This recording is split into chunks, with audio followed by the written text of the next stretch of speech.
My object here. I mean, my object whenever I write really is to take a reader out to have an experience and put the reader in my shoes and say, look at this place.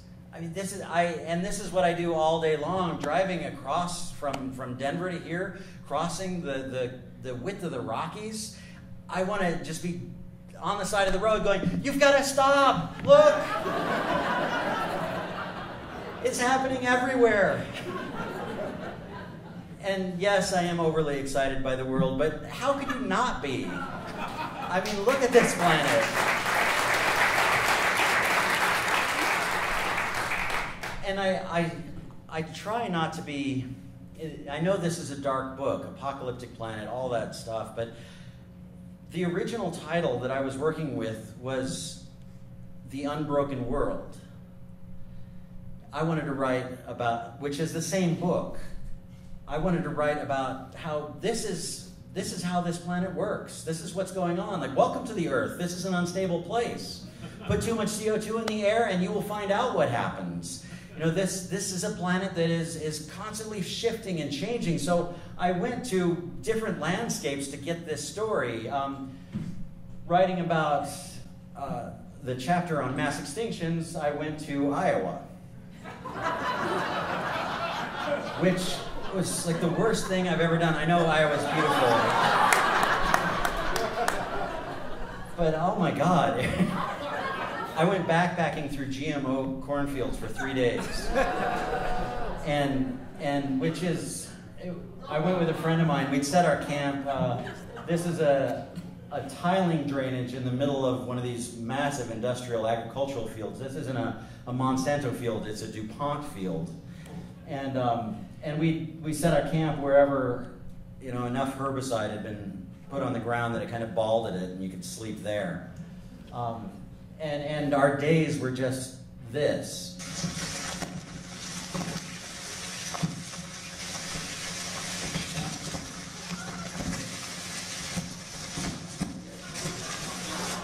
See, this was in July, a year ago last July. Yeah, some of you know. I didn't know. I actually flew straight from southern Alaska to Iowa. And, you know, I'm up in Alaska going, oh, look, it's raining and there are clouds. And, God, it's like 50 degrees all the time. I love this. And I went to Iowa, and I don't know if you remember, there was this meteorological anomaly at the time, that July, called a heat dome, where 900 new high records were set across the country. Iowa was right in the center of that.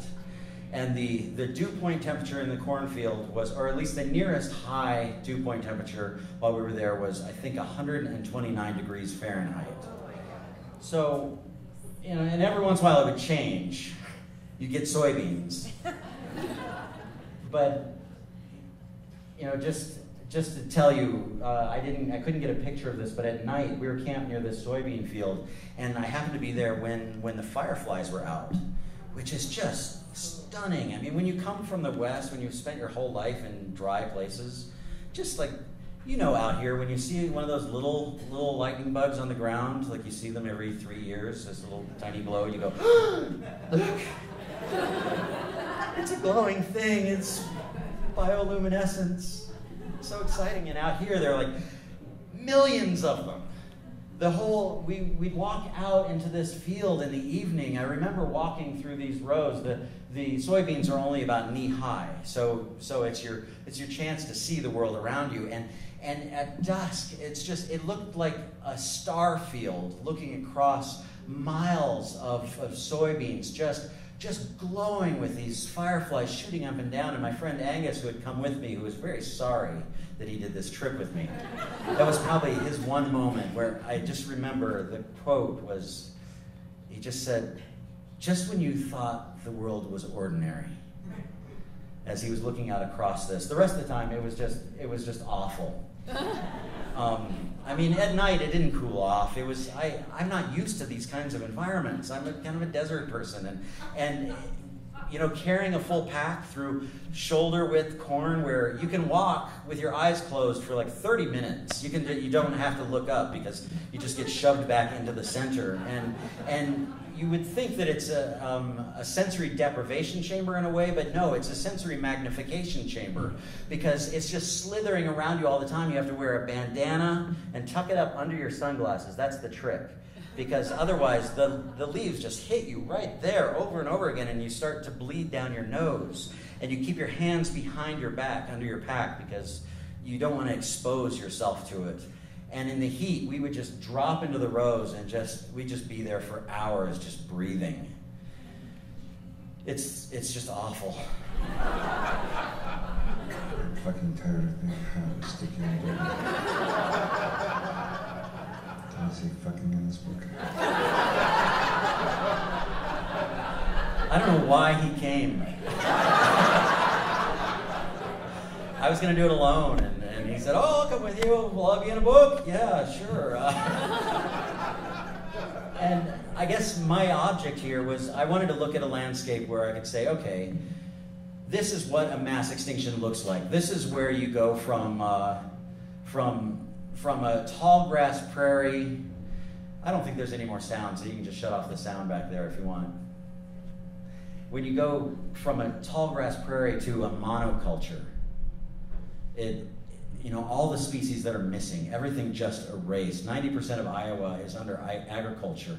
Can you imagine 90% of a state that has been just erased and made so that we could have 7, 8, 9 billion people on this planet, so we could keep pumping corn out.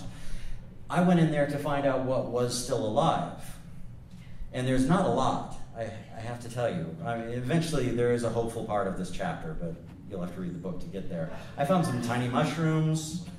I found some ants, like 1 or 2 ants, not like an ant hill or anything. Everything was miniaturized.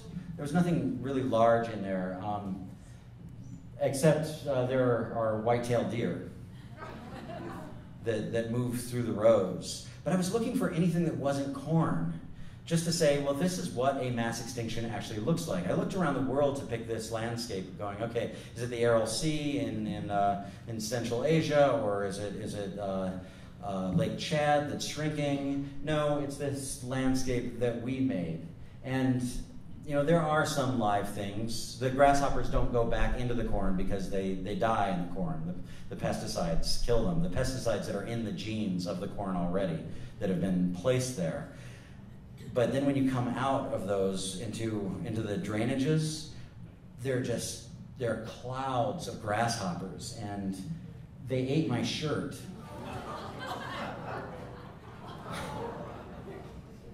It's creepy. But I went there to get this story, to say, this is what we're doing. I mean, this isn't all we're doing, but this is one of the things that's happening on this planet. Humans change things. We're manipulative, we're intelligent, we're tricky. We change our environment, and not always intentionally. I mean, I look at this and go, well, at least it's green, at least it's alive, but it has erased everything that was here before.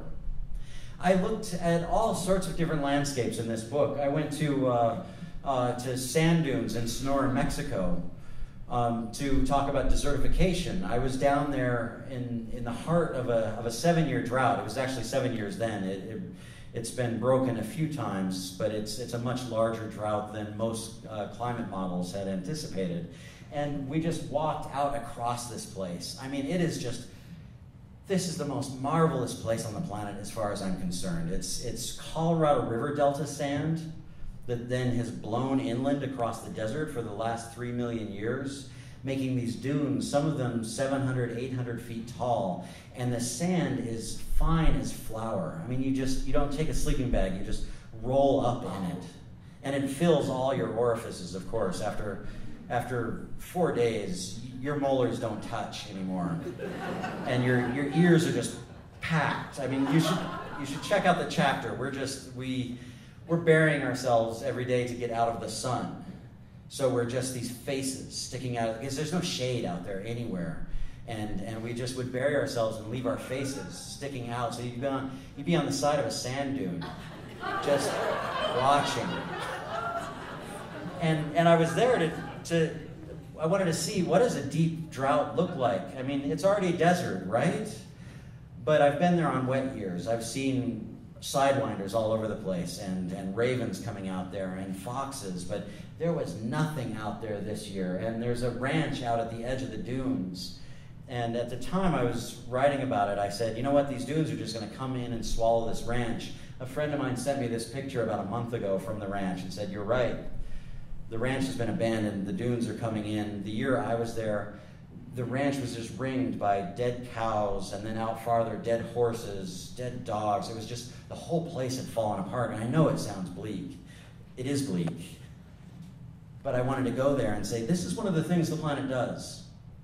That the cells of the atmosphere that kind of define where deserts are on the planet are actually moving rapidly toward the poles right now. And they haven't moved rapidly in the last 40,000 years. And now they're moving up by degrees of latitude, as if desert makers are just creeping their way up the planet. And one of the things I'm saying from here in Mexico is just go, hey, Arizona, this is coming. Everything is shifting.